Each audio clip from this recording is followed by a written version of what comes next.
2 years ago, we began this journey together. Like you, I'm a concerned parent who was stunned by the seemingly sudden tidal wave of insanity emanating from America's classrooms.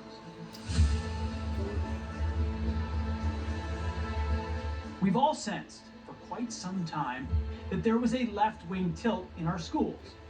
But when our team, guided by David Goodwin, started digging deeper, we uncovered a full-blown 100-year progressive plot to indoctrinate our kids and remake our civilization. The result was our Miseducation of America series, and now a new book entitled Battle for the American Mind. Because in the beginning, many dismissed our concerns. Now that concern has become a cause. Shame on you! Shame on you! Across America, church groups, schools, and local communities have packed theaters to showcase our Miseducation series. And it led to the first ever Fox Nation Live Summit to further dissect the left's sinister strategy. America is supposed to be the best, and these kids, they deserve the best, so we need to give them the best. Ultimately, our 5-part Miseducation of America Fox Nation series became one of the highest viewed and most binged series in our platform's history. For that, we are grateful to you. But our work is far from over. We need this cause, this battle, to widen.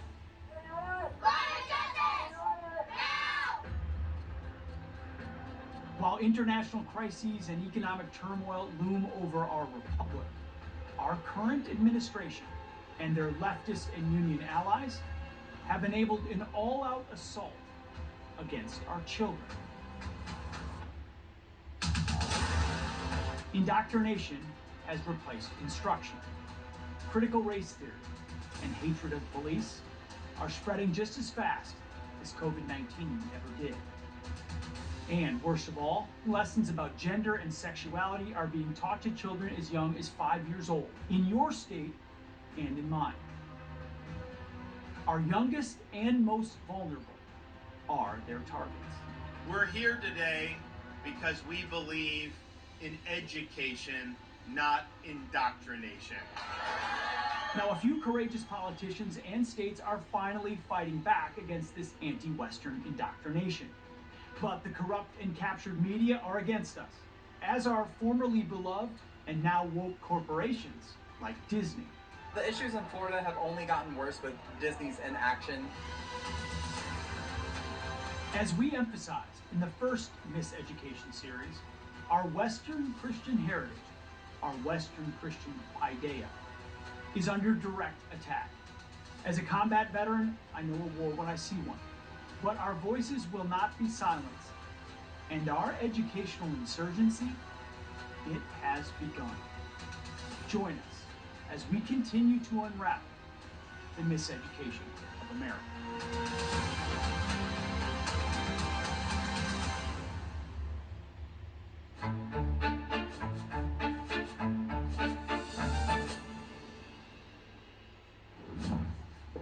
David, good to see you. It's good to see you, Pete. It's good to be with you. Back where it all started. And selfishly, we're back together because of this book. It is called Battle for the American Mind. David Goodwin and I are the co-authors of it. And it expands on what we did in the Miseducation of America and brings to light even more the 100-year progressive plot to take over America's classroom. David, we did a summit together. We've done live TV hits together. What's the experience been like for you helping to elevate the conversation about what's happening in our classrooms? Well, it's been timely. It's been vitally important because we see what they're doing in our schools with critical race theory, with gender studies, with it's pure indoctrination of the most primitive kind, really. It's primitive because it is devoid of reason, but it's what every kid in this country, virtually 90% of them, are being told. This is not a college thing we're talking about. This is not even a high school or middle school thing we're talking about. I mean, if you turn on your television right now, we're having debates about whether 6-year-olds, 7-year-olds, or 8-year-olds are being taught about their gender identity. What's the impact down the line of a young kid who's already imprinted on their soul to have that particular view? You know, Pete, that is a great question. I don't think we know. I don't think we can know. It's never been done. No one's ever tried to reshape reality. It never comes down to the real issues that are going on in the classroom. We don't really want to talk about those because those would reveal the progressive takeover. For sure, but even 20 years ago, or 10 years ago, or 2 years ago, I mean, we call it the COVID-16-19 moment in the book. The acceleration of the indoctrination is staggering. That's one of the things we reveal in the book is that this isn't new to America. And that was really a big part of this project for me, you know, as you and I collaborated on the book. My work had originally been around the Christian story of the lost classical education, which has been with us for thousands of years and is a vital part of who we are as a nation, as a people. In both our book and the series, David and I attribute the madness of today's youngest classrooms to the loss of the classical Christian tradition in education. Conceived by ancient scholars and infused with biblical truth, this forgotten form of education, or paideia as we discovered, was the gateway to the timeless wisdom of the past. Our founders were educated this way, which ultimately contributed to their brilliance, and for the next century that followed, it was the educational foundation of our republic. Tragically, over 100 years ago, educational progressives targeted the core of this tradition, replacing our Western Christian heritage, or paideia, with a godless American paideia. This secular, humanist approach, for a time, still produced patriotic citizens, but the removal of God from the classroom left our schools wide open for another wave of left-wing ideologues to invade K-12 classrooms. When you go back to it, the people who are the architects of the current educational pipeline today were effectively atheists and Marxists. Oh, certainly. That's not At even least. hyperbole. No. We talk about season 1, but when people are encountering Battle for the American Mind, what are they going to get in the book that they didn't necessarily get in the first season of Miseducation of America? With all compliments to Fox, and I really appreciate all the work Fox has done on this, there's limits to what you can put in a documentary. And what's in the book goes beyond the problem. It moves into expanding on how that problem can be fixed. That's a good point. I would say that the film Miseducation of America is basically part 1 of this book. Right. And in part 2, it's called The Unauthorized History of American Education, which goes much deeper than even we did on the film. And then the third part altogether is a complete solution section. We've been open about our advocacy for classical Christian education. And we touched on it a little bit in the film, but is there anything more important? I mean, besides the salvation of your kids and their belief in our Lord and Savior Jesus Christ, besides that, is there anything more important a parent can do for their kids than get them this kind of education? In a way, it's the most important thing because the exercise of paideia in your children, raising them up in the fear and admonition of the Lord, is making a disciple. But what's even more exciting to me is that we've got a marching one. We've got the insurgency. We have a battle we can fight. We don't have to just lay down and take it. And it's a battle for the littlest among us. Advocating for a return to our Western Christian educational tradition may seem like a stark contrast to our current culture, because it is. But to all the parents and grandparents out there, consider this. No matter where your kids and grandkids go to school, they will be taught an ideology. Secular or religious, overtly or covertly. In the vast majority of schools today, public, private, and even religious schools, woke indoctrination has become the dominant gospel. One of its key pillars in America today is critical race theory. We're used to hearing about it now, but we still need to know how truly dangerous and divisive the theory really is. Critical race theory is an academic framework that holds that the United States is fundamentally and irredeemably racist and oppressive. Critical race theorists argue that the American principles of freedom and equality are mere camouflage or a smokescreen for racial domination. The critical race theorists are against incremental reform. They prefer a political program of what they call abolition, So tearing down those fundamental structures of our society and trying to get beyond them in an almost revolutionary program to dismantle the United States as we know it and bring about a utopia in which the government could redistribute power, wealth, and resources on the basis of race in order to achieve equal outcomes. Critical race theorists weaponize terms and concepts that were once noble, changing their meaning to fit a new leftist application. Replacing the virtue of equality with the outcome of equity is a classic example. Most people can probably reasonably define equity. It used to be ensuring that you have equal access to various programs. But now the left, like they do with lots of words, they have decided to redefine equity to now mean if you don't get the same outcome across racial demographics, then there's some sort of white supremacy at play, and they either have to revise the policy or program or just scrap it completely. We've seen this movement to get rid of AP classes, advanced classes, because they are disproportionately white or disproportionately Asian, meaning there's not enough black students or Latino students to sign up and excel. Rather than actually help those students get into AP courses, the conversation has been around getting rid of AP courses altogether. And part of the reason why they do that is because they're not really interested in the why, they're only interested in the what, the outcome. And so they will try to tinker with policies or programs to engineer the right outcome. These equity crusaders are not simply destroying your child's AP courses, they're also completely reimagining how kids are disciplined.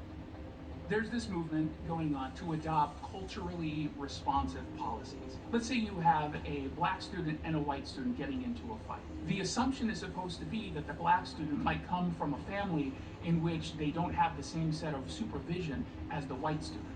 And so because of that background, the black student might be deemed someone who is worthy of some additional attention versus the white student, due to his or her privilege, should not be allowed to get a pass. That is an absurd position that if anyone outside of the school district would dare to say that, we would be rightly labeled a racist. But because it's being done in terms around cultural responsiveness, we're supposed to pretend that this is some evolved way at looking at student punishment. The end goal of the left is not to raise test scores or achieve equality. Instead, cultural Marxists have used education to undermine the very foundations of our republic, all under the guise of social justice. Critical race theory wants to use race as the fulcrum for social change in the same way that Marx used class.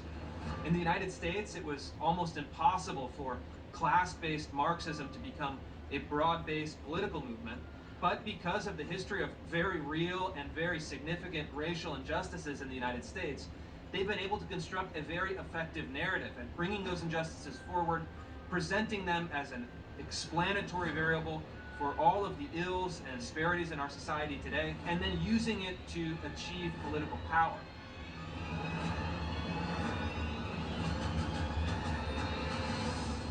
Even in just the past few months, since our Miseducation series began streaming, the visible signs of the left's educational takeover have become obvious, overwhelming, and seemingly everywhere. So, we convened a panel of courageous educational leaders to help us make sense of it all. All right, joining David and I now are three great guests, all of which were a part of the first season of Miseducation of America. Thank you all for being here. And the reason we convened this special episode of Miseducation of America is that so much has happened so fast. Why does the left continue to accelerate, and why are they able to?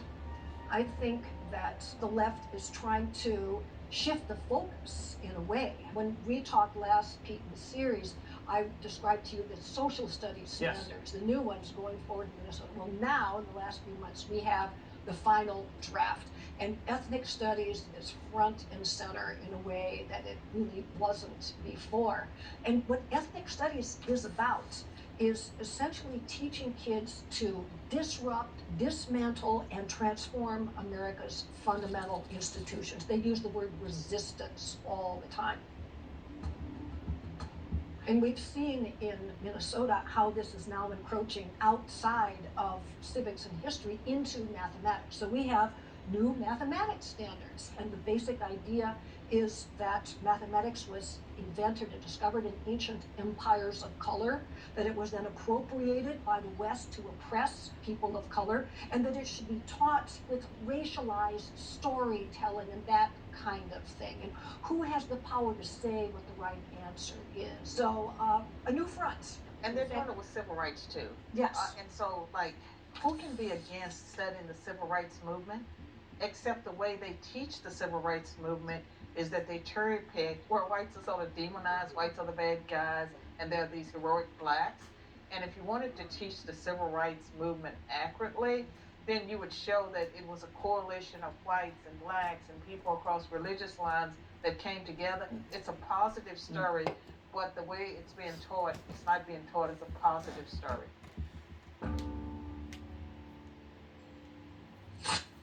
Well, that adds clarity as to why Florida had to get rid of so many math books. Exactly. But it also means that what they're doing harm and injury to minority children because they're not going to be prepared to get any jobs where you have to be skilled in real mathematics. And the encouraging thing is that teachers are registering strong objections. They draw their line at math. They draw their But I guarantee you, I bet the parents are not on board with it. The parents of these children, the minority children, they're not on board with it. Something the activists are pushing. But who is on board with it are the administrators. And it was recently reported on Fox that a school district in Georgia is requiring every teacher's lesson plan. So anybody who's been in the education world for 10 minutes in the K-12 knows lesson plans are the heartbeat of a school. You do them every day, you do them for every class. Every one of them has to have diversity, equity, and inclusion objectives built into it. Wow. And there's something else too. You know, all of us have heard about diversity, equity, and inclusion, almost all the major businesses. But diversity, equity, and inclusion doesn't mean diversity in the sense that this is a diverse panel. They want people to identify as victims. And so it's not bringing people together. Their inclusion doesn't mean everyone getting along and being on the same page. They're taking advantage of minorities and using them to push the radicalism.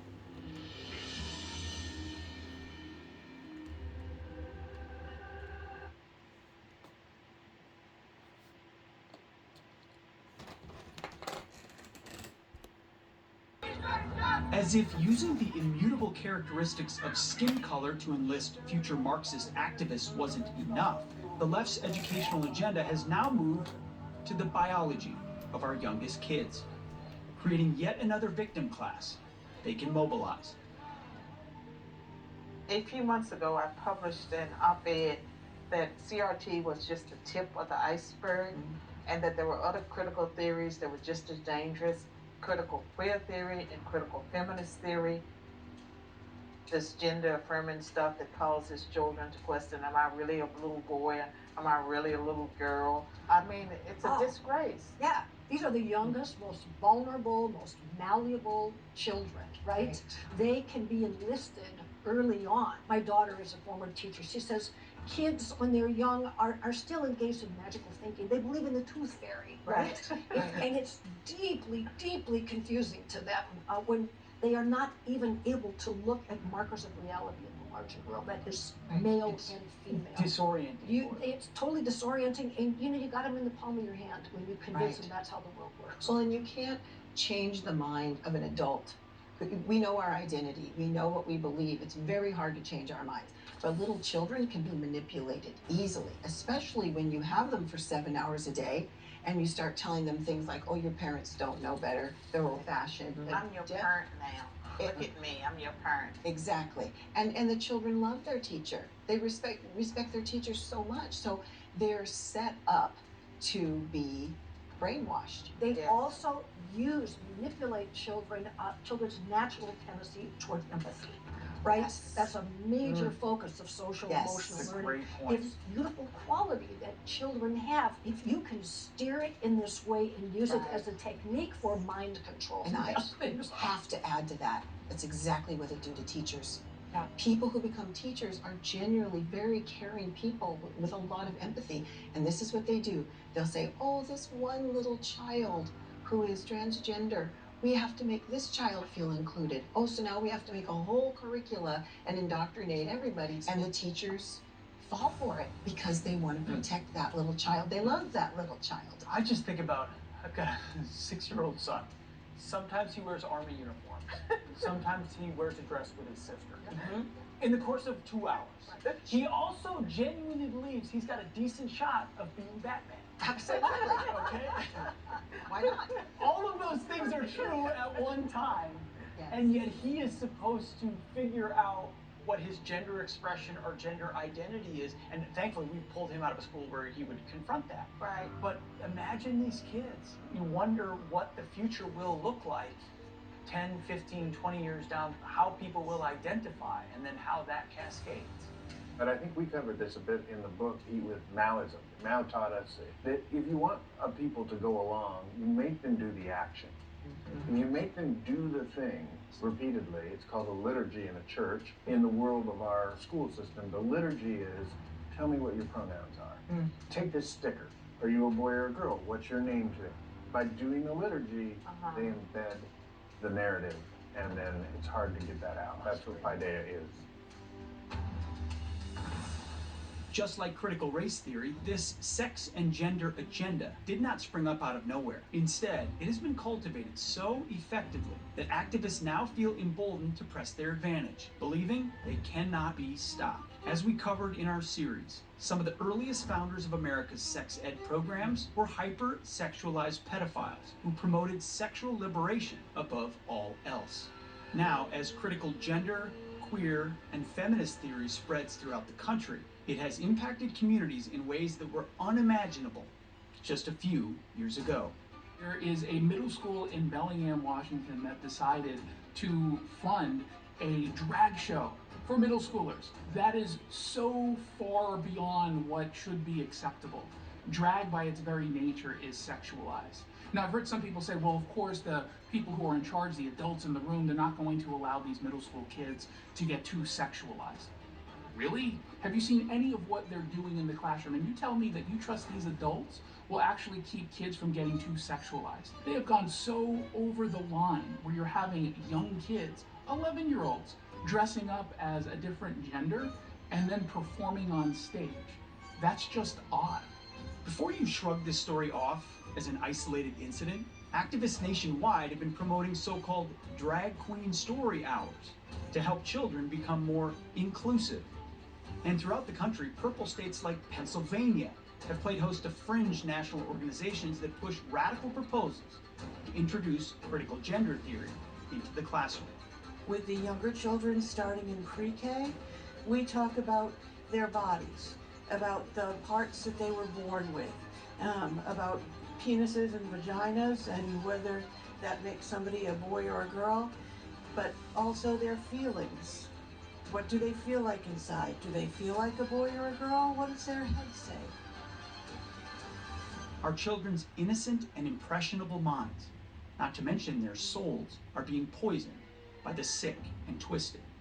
And with Joe Biden currently at the helm, it's only getting worse because the radical left are now truly running the show. On President Biden's first day in office, he rescinded Trump's executive order banning critical race theory and actually passed another executive order, taking those principles of critical race theory and then making them mandatory across his administration. Some suggested in the campaign that Biden would be a return to a moderate presidency. He would try to tamp down the culture wars. What we've seen is just the opposite. The president believes that in our history, there are many dark moments, not just slavery and racism in our history. There's systemic racism that is still impacting society today. And he believes, as I believe, as a parent of children, that kids should learn about our history. It's not just shaming political opponents. The Biden team is now charging full speed ahead with the fundamental transformation of the American mind. Not content to indoctrinate, now they want an army of middle school activists. Another big focus of the Biden administration is so-called action civics. What it means is basically course credit for protesting, lobbying, and working for left-wing advocacy groups to create a whole new generation of Greta Thunbergs. So there's something called the Civic Secures Democracy Act, which would put aside $6 billion over 6 years for this Action Civics.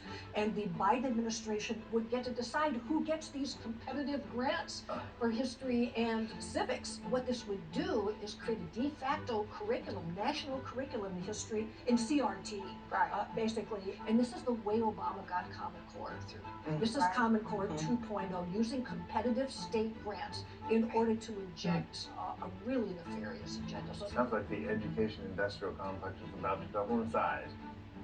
The logical next step for cultural Marxists? Total student devotion to transgender indoctrination. We're committed to advancing transgender equality in the classroom, to parents of transgender children. Affirming your child's identity is one of the most powerful things you can do to keep them safe and healthy. The actions of this White House are easy to understand once you understand the progressive left's 100-year agenda to take over the American classroom and therefore the American mind. It's the detachment from those old world traditional ideas, whether it's God or the nuclear family or men and women and mothers and fathers. All of that has to be pushed over here as quickly as possible. I mean, to the point where we have a Supreme Court nominee, now Supreme Court Justice, who is asked to define what is a woman and would not define what a woman is. I can't. You can't? Not in this context. I'm not a biologist. That was insane. I mean, the progressives picked her, that she was groomed. She was groomed at the Ivy League to do what she's doing. I mean, they could have had a black woman who was qualified in a different kind of way. She was qualified to carry forward the progressive agenda. That's right. Up next, we explore how both the radical unions and teachers' colleges present existential threats to our republic. Daddy, is that one? Not going to use your tax dollars to teach our kids to hate this country or to hate each other. Florida Governor Ron DeSantis has really been one of the most courageous and most effective fighters for parents on issues of K-12 education. He passed the Stop Woke Act, which banned principles of critical race theory in the K-12 education system. And he also passed the Parental Rights in Education Act, which said that we're not going to sexualize kids between the ages of kindergarten and third grade. There's going to be no instruction on radical gender theory or teaching kids that they might be genderqueer or pansexual or whatever the latest fads might be. And these are two very common sense pieces of legislation. Thankfully, the most important issue in our country, the education of our most precious resource, our kids and grandkids, has finally become a top political issue. And yet we've seen the left wing in this country really hysterically strike out against him, smearing him as censoring history or censoring LGBTQ issues. Neither of these charges are true at all. The governor's history curriculum teaches the full history of the United States, including the history of racial injustice.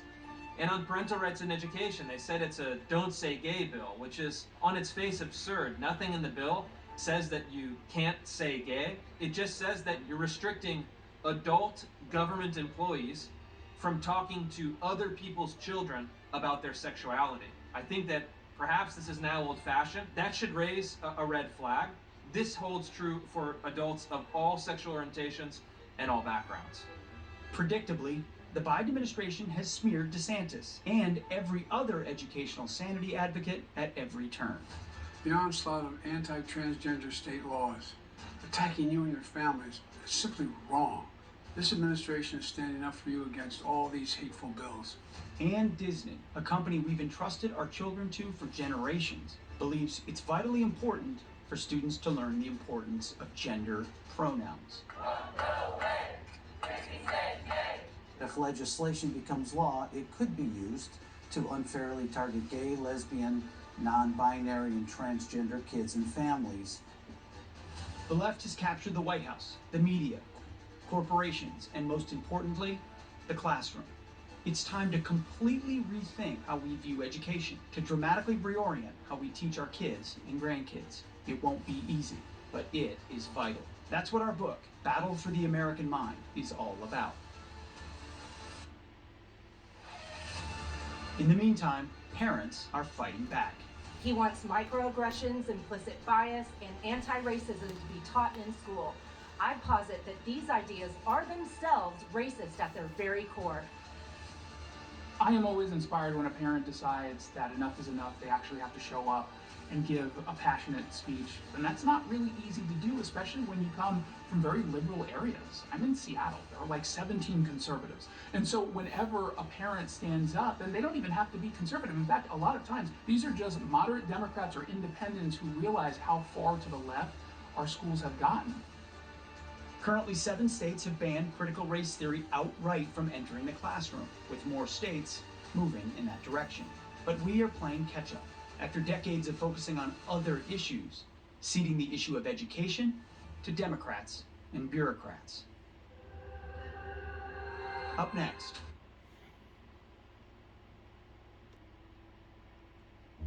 Battle for the American Mind, like our Fox Nation series, is a field guide for remaking schools in America. Because right now, we are losing the battle for the American mind to cultural Marxists. And if we don't change course quickly, I fear for the future of our republic. We've ceded our kids' minds to the left for far too long. It's time to give patriotic parents the ammunition needed to join an educational and cultural insurgency that gives our future a fighting chance. So, David, if we read your book, what will people come away with? Well, a plan. We have a plan. The reason we talk about insurgency in the book is because when you're facing a complex as big as the educational industrial complex, you can replace school boards, you can reset standards, you can get a different governor, you still have the same power machine behind the force. Right. And taking a full frontal assault on that, I don't think parents know what they're in for. That was our takeaway, and we're not trying to be pessimistic. Our approach has been, we need to pull your kids out of government schools and put them into classical Christian schools or classical homeschooling or classical Catholic, intentionally educating kids to be citizens and free thinkers. Otherwise, your kids are just coming out as survivors. Exactly. And we're not at a moment where we can just have survivors. We got to have warriors and fighters. I agree we need to pull the kids out of the schools. Schools are on fire. And the teachers need to get out too, the good ones. But in the meantime, we need to dig out that poisonous root. What is it? From my perspective, it's those teacher unions. Because they are sexually abusing our children, lying to our children, turning them against their parents, against their own bodies, against everything we believe, people are finally awakening. We definitely have a moment of gratefulness, I think, just to cap this off here, that in 1922, the governor of Oregon, Pierce, tried to illegalize Christian education. He failed. The Supreme Court gave us this case that guarantees us the right to privately educate. In the late 1980s, Michael Ferris led a fight to legalize homeschooling across all 50 states. Very few people realize it was mostly illegal prior. So you've got options. Right. We should be grateful for our options. Yes. We all stand on the shoulders of this group because you guys have been doing this work and you bring out the information that people wouldn't otherwise know. Thank you for being a part of season 1 of Miseducation America. Of this special episode, I think you were probably on the hook for more. Because we learn so much when we get a chance to talk to you. So thank you so much for being with us. We appreciate the update. And thank you to our Fox audience for engaging with this vitally important topic. You can order our new book, Battle for the American Mind. It can be found in hard copy, digitally, or as an audiobook anywhere books are sold. And our Miseducation of America series is still available to stream anytime at Fox Nation. Remember, only the educated are free. If we hope to remain free, education is our most righteous fight.